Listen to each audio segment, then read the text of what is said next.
Hello everyone, we are talking about blueprint for an inclusive and empowered Bharat. We are covering the Yojana March 2023 Yojana. So let's begin. The thrust of the Indian budget 2023-24 is on broad-based growth and development. Taking the benefits of all sections and sectors of the economy, inclusive growth and last mile delivery were top among the seven priorities termed as Saptarishi, announced by the finance minister as the guiding principle while India moves into the Amrit Kal. The Saptarishi work in harmony with each other and provide a blueprint for an inclusive and empowered Bharat. जो thrust है union budget का, जो importance impetus है 2023-24 का, वो है broad based growth और development पर. जितने भी सेक्शंस और सेक्टर्स है इकोनॉमी के, उससे सभी सेक्टर्स और सेक्शन से बेनिफिट लेना. इंक्लूसिव ग्रोथ और लास्ट माइल डिलीवरी जो है टॉप नॉच. ये है आपके प्रायोरिटीज़ है 7 प्रायोरिटीज़ में से, जिसे कि सप्तऋषि कहा जाता है, जो अनाउंस किया फाइनेंस मिनिस्टर ने गाइडिंग प्रिंसिपल के तौर पर जब इंडिया अमृतकाल में जब इंडिया मूव कर रहा है. उन मूवमेंट के दौरान 7 प्रायोरिटीज़ को अचीव करना है. सप्तऋषि वर्क जो है वो हारमोनियम में है एक दूसरे के साथ और एक ब्लूप्रिंट तैयार करता है इंक्लूसिव और एम्पावर्ड भारत के लिए. This budget was unanimously lauded by experts and economic commentators as a budget for all, and it is designed to offer something for every stratum of the society. It is a testament to the government's consistent efforts towards citizen-centric policy making and governance, keeping people at the heart of the policy making. This budget reinforces the overarching theme of India's development model.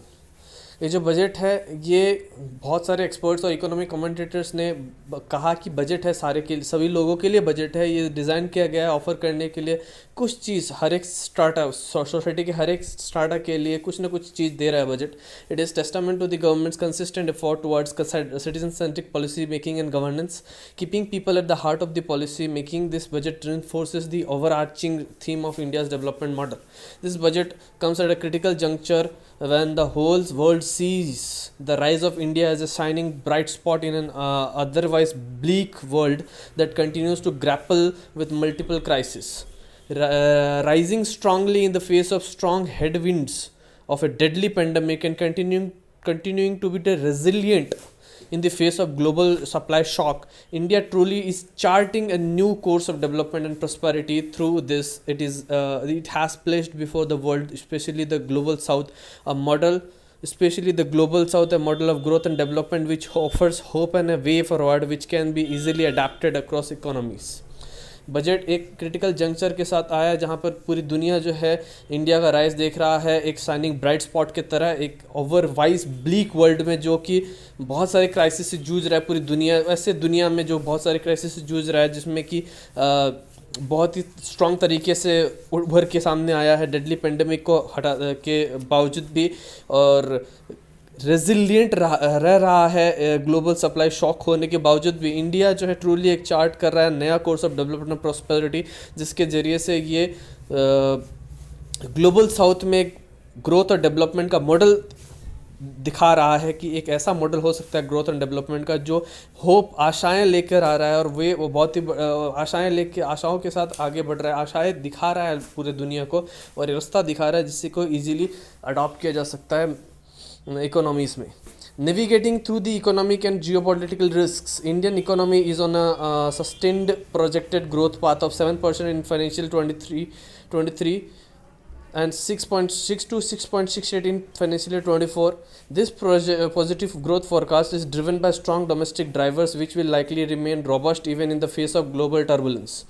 This includes a strong rebound in consumption, strengthening balance sheet of corporates, and a huge influx of capital expenditure. This budget reaffirms the government's clear and unwavering dedication to maintaining macroeconomic stability and fiscal prudence. तो navigate करते हुए economy का geo political risk को, Indian economy जो है एक sustain projected growth path में 7% 23 में, 6.8% 24 में, फाइनेंशियल ईयर 24 में. तो ये जो पॉजिटिव ग्रोथ फोरकास्ट है, ये जो फोरकास्ट एंटिसिपेशन है, वो उसको कैसे ड्राइव किया जा रहा है स्ट्रॉन्ग डोमेस्टिक ड्राइवर से जो कि रहेंगे, रोबस्ट रहेंगे ग्लोबल टर्बुलेंस को फेस करते हुए भी. इसमें कि स्ट्रॉन्ग रिबाउंड है कंजम्पशन का, स्ट्रेंथन करना कॉर्पोरेट्स के बैलेंस शीट को, और ह्यूज इन्फ्लक्स कैपिटल एक्सपेंडिचर का। जैसे कि मैंने पहले बताया था फिस्कल फेडरलिज्म वाले वीडियोस में कि स्टेट्स को फोकस करा जा रहा है, इंडिया फोकस कर रहा है, राज्य सरकारों को बहुत ही सारा असिस्टेंस दे रहा है कैपिटल एक्सपेंडिचर के लिए, इंफ्रास्ट्रक्चर डेवलपमेंट के लिए स्टेट रेस्पेक्टिव स्टेट्स में। उसके लिए जो इन्वेस्टमेंट है वो लगातार बढ़ाया जा रहा है। जैसे प्रीवियसली बजट में 1 लाख करोड़ रुपए डाला था, फिर अभी 23-24 में जो नया बजट प्रोस्पेक्टेड बजट है उसमें भी 1.30 लाख करोड़ रुपए जो है डाले जाएंगे, मैंने डिस्ट्रीब्यूट किया जाएगा। तो ये सारा कुछ जो असिस्टेंस चल रहा है, सारा कुछ इम्पोर्टेंस दिया जा रहा है, किसको जा रहा है, इंफ्रास्ट्रक्चर डेवलपमेंट को दिया जा रहा है। तो इसकी वजह से जो है ना, ये रेजिलियंट तरीके से उभर के आ रहा है इंडिया, और शॉक होने के बावजूद, ग्लोबल टर्बुलेंस होने के बावजूद भी एक अच्छा प्रोजेक्टेड यानी फोरकास्टिंग किया जा रहा है इंडिया की ग्रोथ को। This budget reaffirms the government's clear and unwavering dedication to maintaining macroeconomic stability and fiscal prudence. Despite reaching its highest point in financial year 21, the fiscal deficit now on a path towards consolidation. It has been set for at 5.9% for 2023-24, which is lower than 6.4% that was initially projected for 2022-23. Due to its economic policies since 2014, the Indian economy has jumped 5 places from 10th to 5th largest in the world and laid out a solid bedrock. This budget provides new impulses of growth to this strong foundation, with special focus on sectors such as agriculture, tourism and infrastructure. तो मैंने बताया कि highest point reach करने के बावजूद भी, despite reaching it's highest point in financial year 2021, the fiscal deficit now on a path towards consolidation. जो fiscal deposit है वो कंसोलिडेशन के रास्ते पर है, और इसको सेट किया गया 5.9% फाइनेंशियल ईयर 23-24 के लिए, जो कि कम है 6.4%, lower than the 6.4% that was initially projected for 22-23, जो कि इनिशियली प्रोजेक्ट किया गया था 22-23 के लिए 6.4%, उससे कम है ना 5.9% फिस्कल डिपॉजिट। तो due to its economic policy since 2014, यानी 2014 जब से नरेंद्र मोदी सरकार आई थी, उसके बाद से जो इकोनॉमिक पॉलिसी पर्टिकुलरली ली गई है, उसके बाद से इंडियन इकोनॉमी में 5 प्लेसेस जंप करे हैं, यानी 10वें स्थान से दुनिया में सबसे बड़ी जो अर्थव्यवस्था है, 10वीं सबसे बड़ी अर्थव्यवस्था से 5वीं सबसे बड़ी अर्थव्यवस्था तक जो जंप किया है, वो 2014 के बाद से जो पॉलिसीज अडॉप्ट करी गई उसकी वजह से हुआ है। This budget provides new impulses of growth to this strong foundation with a special focus on sector such as. Special focus कहाँ पर डाला जा रहा है? खेती पे, टूरिज्म पे, इंफ्रास्ट्रक्चर पे। One of the most notable announcements made in this budget is the 33% increase in capital expenditure, which has been raised to rupees 10 lakh crore, यानी 33% इंक्रीमेंट करा गया है कैपिटल एक्सपेंडिचर में, जिसकी वजह से 10 लाख करोड़ तक रेज कर दिया गया है कैपिटल एक्सपेंडिचर को इंफ्रास्ट्रक्चर डेवलपमेंट के लिए।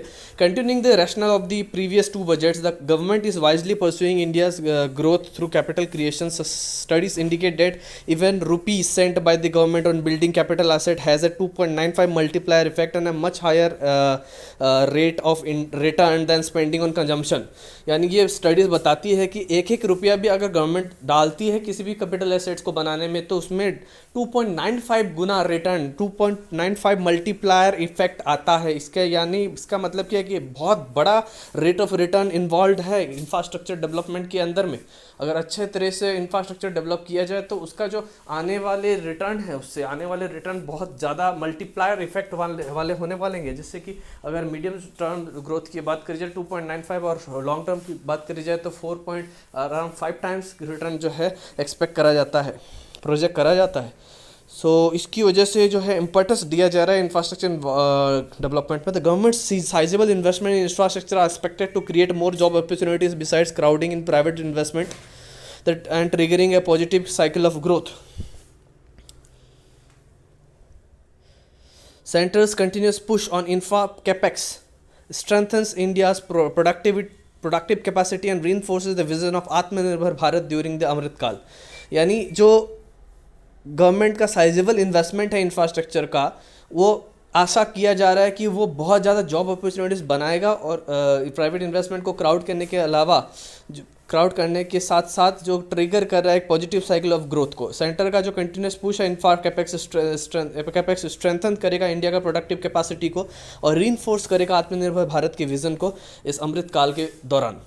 Promoting inclusive development, this budget has prioritized growth in agriculture with a slew of policy measures such as establishment of digital infrastructure and agriculture accelerator fund, targeted credit for animal husbandry, dairy and fishery, plans to make India as a global leader in millets. The budget has effectively threaded the needle between the spurring inclusive growth and fighting climate change. Promote करना inclusive development को, ये जो budget है इसने prioritised कर दिया growth को agriculture में एक स्लीव पॉलिसी मेजर्स के साथ, जैसे कि डिजिटल इंफ्रास्ट्रक्चर का एस्टैब्लिशमेंट करना, एग्रीकल्चर एक्सेलरेटर फंड का एस्टैब्लिशमेंट करना, टारगेटेड क्रेडिट की स्थापना करना एनिमल हस्बेंड्री के लिए, डेयरी के लिए, फिशरी के लिए, और प्लान बनाना इंडिया को ग्लोबल लीडर बनाने के लिए मिलेट में, जो श्री अन्न मिलेट को बनाने में, तो ग्लोबल लीडर मिलेट में बनाना है, क्योंकि उसमें पानी की कंजम्पशन बहुत कम होती है और प्रोडक्टिविटी अच्छा है और कई दिनों तक उसको स्टोर किया जा सकता है, ख़राब नहीं होता है। रेगुलर ग्रेन्स के कंपैरिजन में बहुत ही हैंडी है स्टोर करने के लिए और बहुत ही कम पानी का कंजम्पशन लगता है, वाटर कंजम्पशन कम लगता है इसको बनाने के लिए, इसको खेती उगाने के लिए। The budget has effectively threaded the needle between the spurring inclusive growth and fighting climate change. Through the Gobardhan scheme, the government is setting up 500 new waste to wealth plants and augmenting farmer income while generating green energy. Gobardhan scheme के जरिए से सरकार जो है 500 नए waste to wealth यानी waste को wealth बनाने के प्लांट्स जो है वो सेटअप करने जा रही है और ऑगमेंट करने के लिए फार्मर की इनकम को ग्रीन एनर्जी जनरेट करने के साथ साथ ही फार्मर की इनकम को भी ऑगमेंट करना चाह रही है। This is the first budget in the Amrit Kaal and echoes India's vision of improving every aspect of life for all its citizens and enhancing its ease of living. The budget leaves no stones untouched and emphasizes key areas such as food and nutrition, public health and education, skilling, social entrepreneurship and rural housing to enhance social impact through every rupee invested. ये पहला budget है अमृत काल में और eco कर रहा है India की विज़न को इम्प्रूव करने के लिए, हर एक एस्पेक्ट लाइफ के हर एक एस्पेक्ट को सारे सिटीजन्स के लिए और एनहेंस करने के लिए इसके ईज़ ऑफ लिविंग को। बजट कोई भी स्टोन को अनटर्न नहीं कर रहा है, कोई भी स्टोन को अनटर्न करना छोड़ नहीं रहा है बजट, और एम्फेसिस कर रहा है की एरिया पर, जैसे कि खाने पर, न्यूट्रिशन पर, पब्लिक हेल्थ पर, एजुकेशन पर, स्किलिंग पर, सोशल एंटरप्रेन्योरशिप पर, रूरल हाउसिंग पर एनहेंस कर रहा है सोशल इम्पैक्ट। हर एक रुपया इन्वेस्ट करने के साथ साथ उसका जो सोशल इम्पैक्ट है उसको एनहांस कर रहे हैं। Flagship schemes of the government over the 8 years have focused on creating an India that is self-sufficient in all aspects and where all sections of the society have access to basic amenities. Flagship scheme जो है सरकार की 8 साल का over the 8 years, ये जो 8 साल जो दरमियान जो 8 साल का समय गया है 2014 से, अगर 8 साल आप देखो 2022 तक, तो जो फ्लैगशिप स्कीम्स है गवर्नमेंट का over the 8 years have focused on creating in India that is self sufficient in all aspects where all sections of the society have access to basic amenities. यानी इंडिया को self sufficient बनाने की कोशिश में 8 साल का वक्त में जो भी स्कीम्स लागू करी गई हैं उसमें भारत को सेल्फ सफिशिएंट बनाने के स्कीम्स लागू करे गए हैं, जिसमें कि जितने भी सेक्शन है समाज के उनका एक्सेस हो एक्चुअली बेसिक एमिनिटीज़ पर, बेसिक ज़रूरतों पर एक्सेस हो। These efforts have included providing toilets to eliminate open defecation, access to tap water, electricity, LPG cylinders, healthcare and bank accounts। यानी जैसे कि आप टॉयलेट ओपन डेफिकेशन फ्री करने के लिए टॉयलेट को देना, टेप वाटर के लिए जैसे आप लोग हर जगह जल जीवन मिशन और भी बहुत सारे इंडिविजुअल स्टेट्स के अलग अलग मिशंस हैं वाटर से related, access to tap water, जो हर घर गंगा जल projects, these kinds of projects respective state government और जो सेंट्रल गवर्नमेंट का जल जीवन मिशन, इस तरह से जितने भी स्कीम्स हैं वो क्या कर रहे हैं, वो टैप वाटर का जो बेसिक एमिनिटीज़ को प्रोवाइड कर रहा है। हर एक स्ट्रेटा के ऊपर हर एक सोसाइटी के सेक्शन के पास बेसिक एटलीस्ट एमिनिटीज़ आ जाए, इसके लिए 8 सालों में जो भी स्कीम्स हैं वो लॉन्च करी गई हैं, जैसे कि electricity free electricity connection, LPG cylinders, health care, bank account, Jan Dhan Yojana, ensuring all fundamental requirements for a decent living standard of living are accessible to all citizens. There has been a significant shift in public service delivery of government programs since 2014. There has been irreversible program in empowering marginalized groups, providing a social safety net that helps them achieve self-sufficiency. Through the significant expansion of its welfare programs, India is now aspiring to achieve 100% saturation. In this budget, the government has made targeted investment with clear timelines to ensure maximum benefits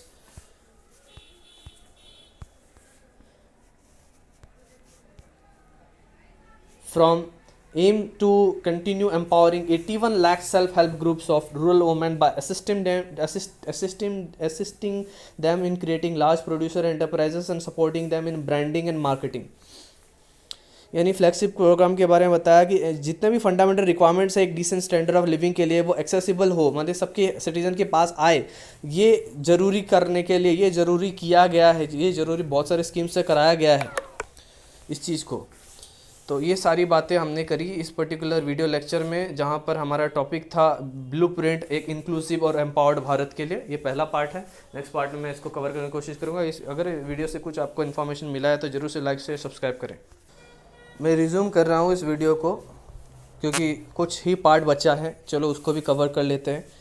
तो क्या मैंने बताया कि बहुत सारे schemes 2014 से लागू करे गए. There has been irreversible progress in empowering marginalised groups. जो मार्जिनलाइज्ड ग्रुप को ताकतवर बनाने के लिए इरिवर्सिबल प्रोग्रेस ऑब्जर्व करा गया है. जी, ऐसे प्रोग्रेस आपको ऑब्जर्व करने के लिए मिलेगा जिसको कि आप रिवर्स नहीं कर सकते हो.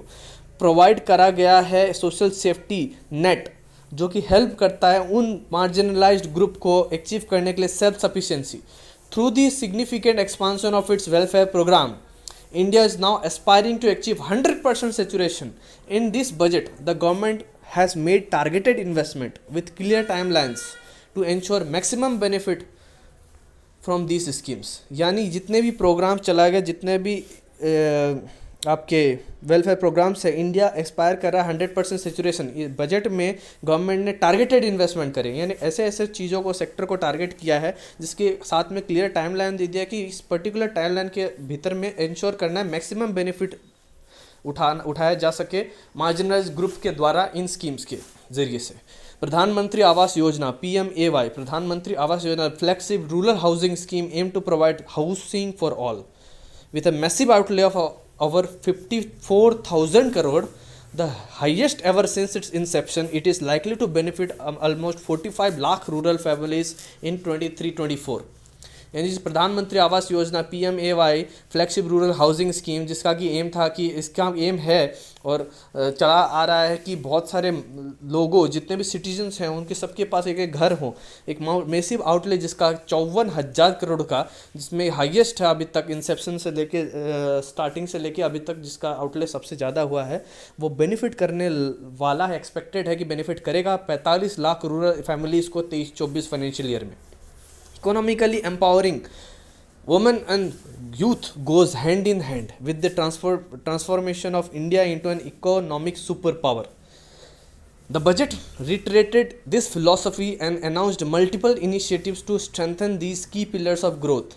The Deen Dayal Antyodaya Yojana National Rural Livelihood Mission, announced in financial year 24 budget, aims to continue empowering 81 lakh self-help groups of rural women by assisting them in creating large producer enterprises and supporting them in branding and marketing.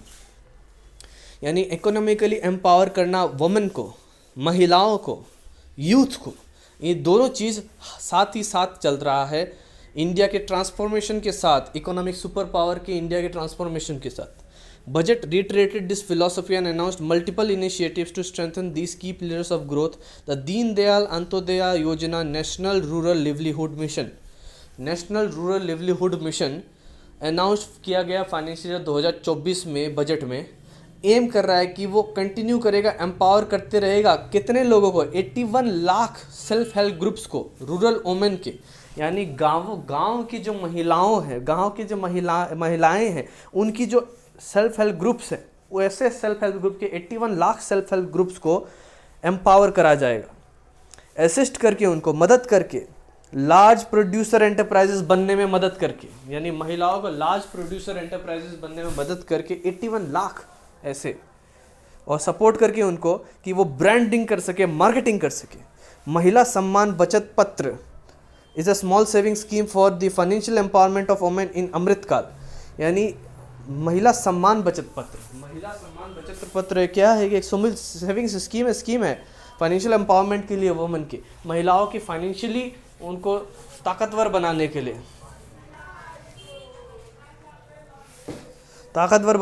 ये scheme है महिला सम्मान बचत पत्र अमृतकाल में। Recognising the importance of harnessing the potential of young people and their contemporary skills development, 2 programs are launched, PM Kaushal Vikas Yojana 4.0 and अमृत पीढ़ी programme, यानी harness करने के लिए जो यंग लोगों के, क्योंकि इंडिया जो यंगेस्ट नेशन है, बहुत सारी पॉपुलेशन रिलेटिवली यंग है इंडिया की, तो यंग लोगों के जो पोटेंशियल है उसको हार्नेस करने के लिए, उसके कंटेम्प्रेरी स्किल्स के डेवलपमेंट के 2 प्रोग्राम लॉन्च किया गया, PM कौशल विकास योजना 4.0 और अमृत पीढ़ी योजना। These initiatives aim to equip the youth with abilities such as coding, AI and robotics among others, while also offering financial assistance through the National Apprentice Promotion Scheme. Innovation and impact has been identified as the key driver for strengthening the skill development sector. This is reflected in cross-sectional interventions such as the Dekho Apna Desh initiative in tourism and multidisciplinary courses for futuristic medical technologies, high-end manufacturing and research in medical devices. तो ये सारी बातें हो गई और थोड़ा ही है, तो यहाँ तक हम लोग कवर कर चुके हैं। The union budget of financial year 23-24 marshals that the growth and aspiration of the billion peoples to build new India and usher in the wave of green growth while fulfilling the principle of Antyodaya.